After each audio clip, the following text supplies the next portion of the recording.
இப்ப தொடப்ப கட்ட செருப்பு எல்லாம் எடுத்துட்டு தான் நான் வந்திருக்கேன். ஊர் சொல்லட்டு இப்ப எங்க அண்ணன் அந்த தொடப்ப கட்டிய செருப்பை எடுத்து ஓட ஓட ஒருத்தோட அடிச்சு எப்படி தோத்துறது மட்டும் பாருங்க. என்ன ஷோ ஒருத்தன் கலையரசனா, அவன் ஒரு மாந்திரிகவாதியா, அப்புறம் பார்த்தா அவன் ஒரு நிகழ்ச்சிக்காரனா, அடுத்தது பார்த்தா ஒரு நிகழ்ச்சிக்கு வந்து அவர் இங்க வந்து என்னங்க ஆட்டுறாரு.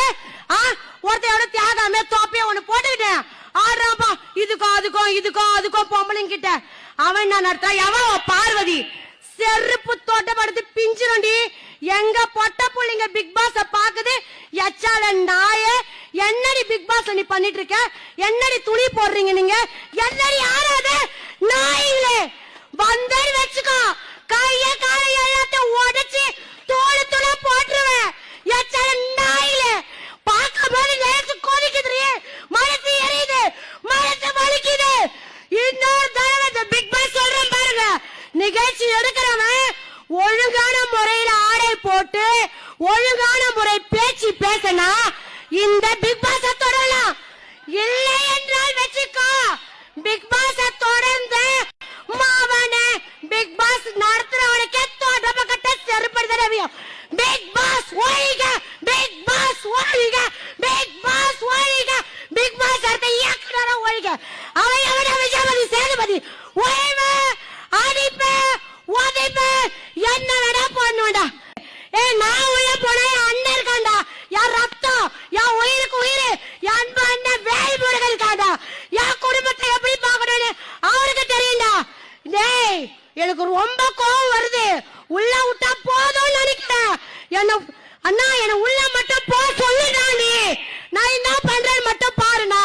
குண்டா சட்டம் போடட்டும்னா, அரெஸ்ட் பண்ணட்டும்னா, என்ன வேணா பண்ணட்டும்னா, நான் தான் போறேன்னா. நான் என் பெண்கள் பாருனா, என் மக்கள் பாருனா, என் பெண்கள் குரலை கேள்றா. பிக் பாஸ் நடத்துற நாயே, என் பெண்கள் குரலை கேள்றா நாயே. பாருடா பொட்ட புள்ளிகளா, எல்லாம் வயசு புள்ளிங்க வந்து உட்காந்து இருக்குடா. எந்த அளவுக்கு நாய் நடத்துக்கிறானுங்க, எந்த அளவுக்கு பண்றாங்க இவனுங்க. இந்த விஜய் டிவி முதல்ல நம்ம பாக்குறோம் பாத்தீங்களா, நம்ம பாக்கலன்னு சொல்ல முடியுமா? யாருன்னா ஒருத்தர் சொல்ல முடியுமா? எல்லாரும் பாத்திருப்பீங்க விஜய் டிவிய, யாரும் பார்க்காம இருந்துக்க மாட்டீங்க. ஆனா இப்போ உங்க மனசு எப்படி கொதிக்குது? அந்த விஜய் டிவிய ஓடிக்கணும் கொதிக்கல, அந்த மக்கள் அழிக்கணும் கொதிக்கல, அங்க இருக்கிறவங்க தொட்டப்ப கடல அடிக்கணும் தோணல. என்னங்க கவுன் அது இவ்வளவு போடுவாளாம், அதுக்கு அவுத்து போடு போச. அந்த நாய், அந்த நாய் எதுக்கு போடுது? தமிழ்நாட்டுல போறது தமிழச்சி. நம்ம எப்படி நிக்கிறோம், எல்லாம் எப்படி நிக்கிறோம், புடவை கட்டி நிக்கிறோம். அதுதான் நம்ம தமிழ கலாச்சாரத்தை கெடுக்க வந்த நாய்களே. யார்கிட்ட வந்து எந்த தமிழ்நாட்டுல வந்து நாய்களே இதே மேல நடத்திட்டு ஒருத்த ஹைட்டா இருப்பானா, அவன் எப்ப பார்த்தாலும் பார்வதி பின்னாடியே போவானா. அப்புறம் பார்வதி சொல்வாளாம், இவனை என் பின்னாடியே வர சொல்லுவாளாம்.